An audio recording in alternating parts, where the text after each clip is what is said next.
Sunderland have just been promoted to the Premier League after winning the Championship playoff final against Sheffield United. A side very much written off at the start of the season for their lack of experience, but have ultimately been sensational under new manager Reggie Lebris. And now, after 8 years since they were relegated from the top flight, they will be back for the 2025-26 season. They've gone on somewhat of a rollercoaster since that 2016-17 campaign when they were initially relegated, going on to even spend 4 seasons in League One, the same amount of time as they did in the second tier. Now, I don't know about you, but I find myself wondering what happened to that last Sunderland team that were in the Premier League, and where are those players now? This is going to be a review of every single player in that Sunderland squad. I do urge you to watch the entire video. It's quite interesting what some of these players have gone on to do after leaving Sunderland, but if you want to skip to a certain player that you've been wondering about, please go ahead. Let's start with the goalkeepers. Sunderland actually had 4 for that 2016-17 campaign, but only 2 of them actually made a Premier League appearance.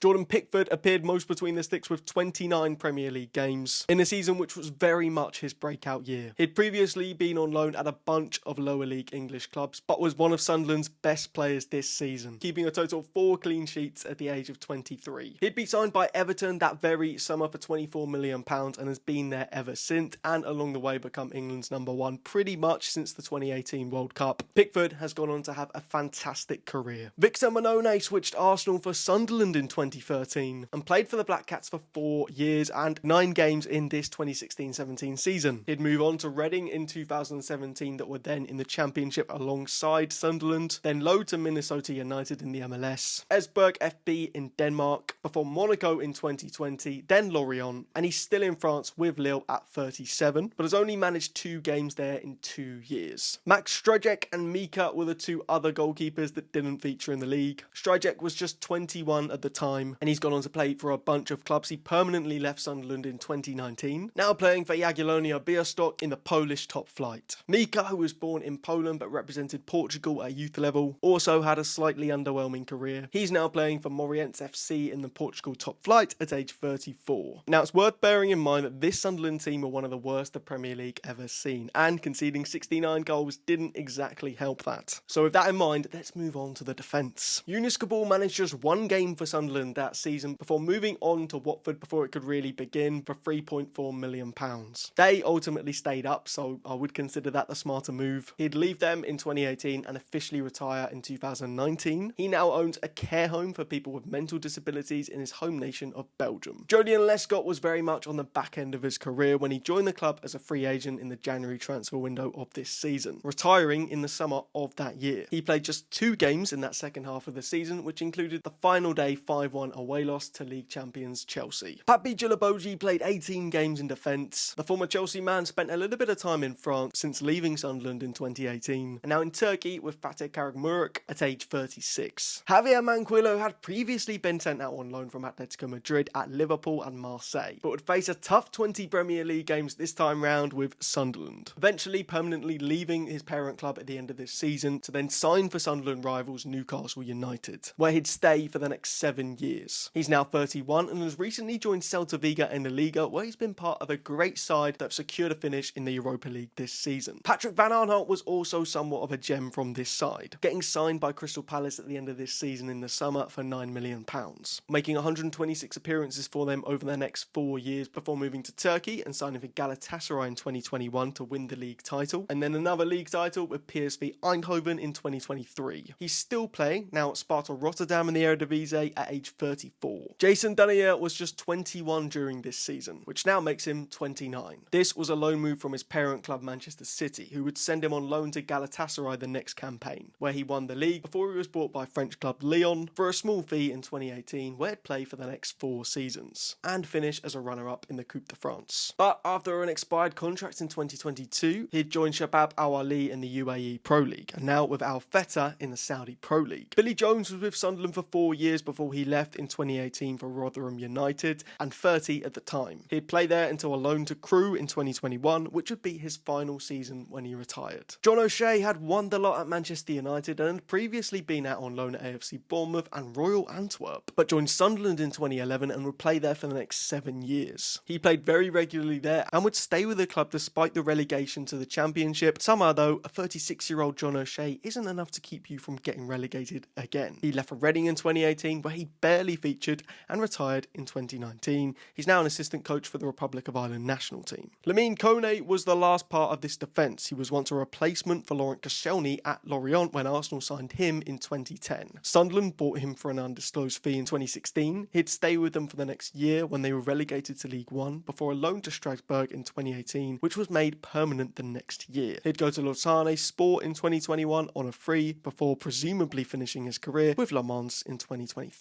Michael Ledger was also part of the squad but didn't play at all in the Prem, probably because he was just 18 at the time. He's now playing in the National League North with Spenny Mortel at 28. Let's start the midfield with Englishman Thomas Robson, who didn't feature in the league but was in the squad. He took to Scottish football quite nicely after leaving in 2018. He's now with Clyde in Scottish League 2 at 29. Northern Irishman Paddy McNair was a product of the Manchester United Youth Academy before joining the Black Cats in 2016. He played 9 times in the Premier League in 16-17 and left for Middlesbrough in 2018 after also getting double relegated. He almost made 200 appearances for Middlesbrough before going on to San Diego in 2024 in the MLS, who have recently loaned him out to West Brom. He's now 30. Crazy to also think that Sunderland had a former Bayern Munich player but still went down. Jan Kirchhoff had made a rise through Germany as a young player before signing for Sunderland. He featured somewhat regularly in the season before when they narrowly avoided going down, but got heavily injured during this campaign and left with the expiry of his contract in the summer, joining Bolton in February of 2018, but lasted just 3 months. He eventually found a role at FC Magdeburg in Bundesliga 2 at the time and got relegated there. He then joined his final club KFC Uerdingen in 2021, still in Germany, before retiring. He's now the under-19s manager of Mainz, where he was a youngster. Scotsman Donald Love stayed with Sunderland until 2019 before going to Shrewsbury Town, Salford City, Morecambe and now Accrington Stanley in League 2, who have just narrowly avoided relegation to the National League. The next player, Brian Oviedo, was signed in the January of this season alongside Darren Gibson from Everton in a bid to save the campaign. He wasn't able to do that, but he did play and start 10 in the second half of the season. The Costa Rican would also be relegated to League One the next year,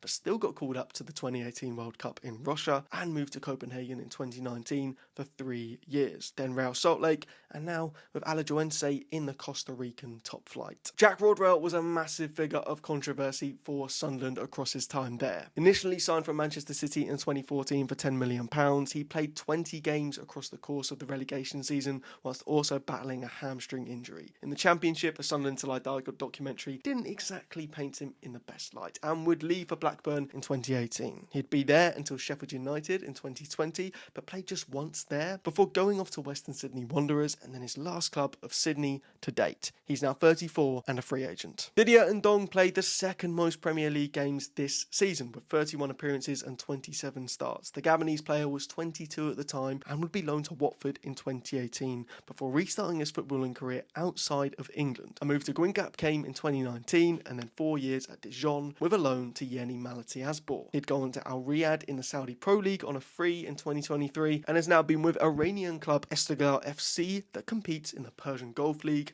since 2024. He's still only 30. Lyndon Gooch was the only American in this squad but did play 11 times across the campaign. Born in California, he had moved to Sunderland's Youth Academy in 2012 and would go on to spend the next 11 years there, with loans to Gateshead and Doncaster Rovers along the way. Gooch would prove to be a vital player for the club throughout their time in League One, with a memorable part played in their promotion to the Championship in 2022.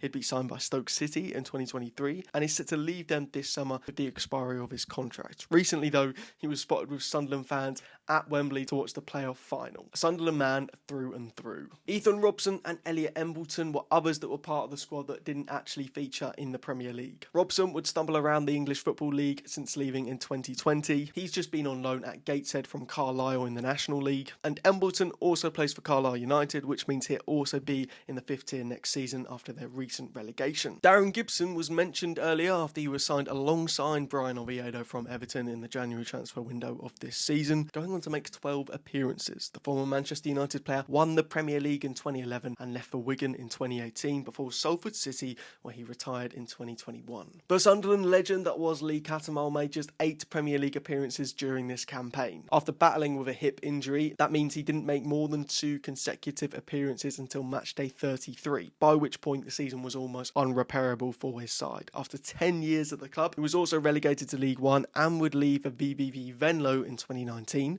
before retiring in 2020. He's recently been a coach of Bristol Rovers, but left there before the turn of 2025. Steven Pienaar was an absolute baller on his day, and he'd make 15 appearances for this Sunderland team. With a prestigious career at Ajax, Borussia Dortmund, Everton and Tottenham, Pienaar joined Moyes' side at the start of the 16-17 season. Once they got relegated though, he went to Bidvest in his home nation of South Africa and got released and retired in March of 2018. He's now working as an under-14s coach for Sharjah FC in the UAE. Sebastian Larsson was a man that could score a banging free kick on his day, and also made 31 appearances during this Premier League season. He joined Sunderland in 2011 from Birmingham City after they got relegated that year, but also he's pretty well known for that stunning League Cup win over Arsenal the same season. In the summer of 2017 though, he'd go to Hull City before a final 4 years of his playing career at AIK in his home nation of Sweden, retiring in 2022. The winger Joel Asaro was the second Swede to be a part of this squad and made just one appearance off the bench for this torrid campaign. He'd go to Swansea City in 2018, where he'd be loaned to Groningen and Genoa, no I don't, before a permanent move to Djurgårdens in 2021, and he's now with Metz of France since 2023. Dutchman Jermain Lens was pretty quick back in the day, and quick enough to avoid playing such a big part in this relegation. He made just 2 appearances in the league before being loaned to Fenerbahce in Turkey and then Besiktas the following season. Besiktas would then sign him permanently before loaning him to Fatih Karagümrük and watching him leave for French side Versailles. In May 2024, he retired. George Honeyman only played 5 times but needs to be mentioned. The Englishman didn't find this campaign so sweet nor the next one and would escape to Hull City in 2019 before a move to Millwall 3 years later. He's still at the den now and 30 years old. Wabi Kazri though did play a vital part in this relegation. 21 appearances and 7 starts. The Tunisian international is 34 but still playing in France. He joined Sunderland in 2016 from Bordeaux and would be loaned to Rennes for their time in the Championship,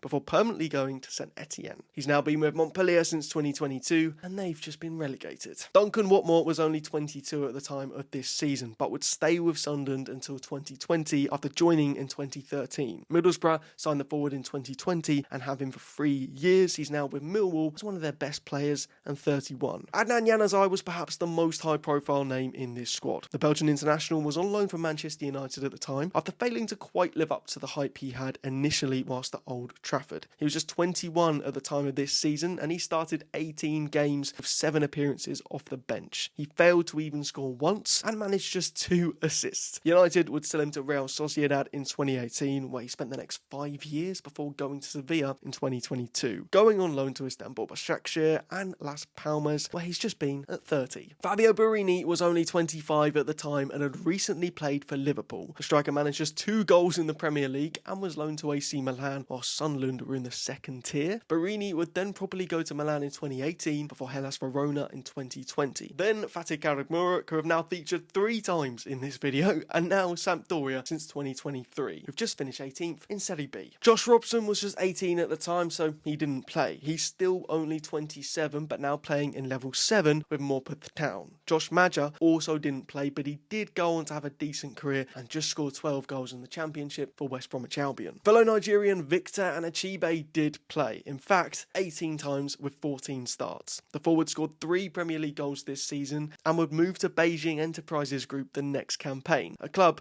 that has now dissolved. He's not had a club since 2017. He's now the honorary advisor of South East Grassroots Recreation Infrastructure Development. And saving the best, certainly until last, it's Jermain Defoe, who is arguably the only Sunderland player to actually put on a respectable 2016-17 campaign. His 15 Premier League goals were the highest for the club by 12. It put him 10th in the Golden Boot race and just 2 goals behind Zlatan Ibrahimovic and 1 behind Eden Hazard. The 33-year-old striker at the time was an absolute gem for Sunderland and would leave for Bournemouth at the end of that season, before some time with Rangers and ending his career by returning to Sunderland in the January of 2022 to help them get promoted back into the 2nd tier. He retired in March. That was the Sunderland squad that got relegated from the Premier League in 2017. And as I've said, Sunderland have just returned to the top flight for the first time since this team started the whole rollercoaster in the first place. Now I've got to say, this video was inspired by a TikTok that I've recently made on my own page. It's basically a shorter but more condensed version of this, and I don't just do it for Sunderland, I do it for a bunch of teams across European football, across the world, and across the English Football League. So if you do like this sort of content, but maybe a little bit more of a fast pace, definitely check out my TikTok profile. That's linked in the description, and there's a playlist on there called Where Are They Now, which has, I think, nearly 30 teams, so there's plenty to go through if you're interested in this kind of thing. Now, this Sunderland team, I've got to say, they've really impressed me this season right from the very start. I've really enjoyed watching them, and I think they just have a really exciting squad. There's so many good youngsters in there, and I can't wait to see them in the Premier League. But even if they do lose a lot of these players that they've currently got, they're going to be in a great financial position going forward. It's actually quite crazy to compare the team that they have now to this team that were in the Premier League. The difference is just astronomical. So much potential, so much excitement in this new Sunderland team compared to this, where Jermain Defoe was by far the only acceptable player. If you enjoyed this video, a like and subscribe at this stage of the channel would be so appreciated. Please also let me know in the comments what you thought of this squad. If there's been any inaccuracies across this video, please, I want to hear it. And finally, where you think Sunderland will finish next season. For now though, I'll see you next time.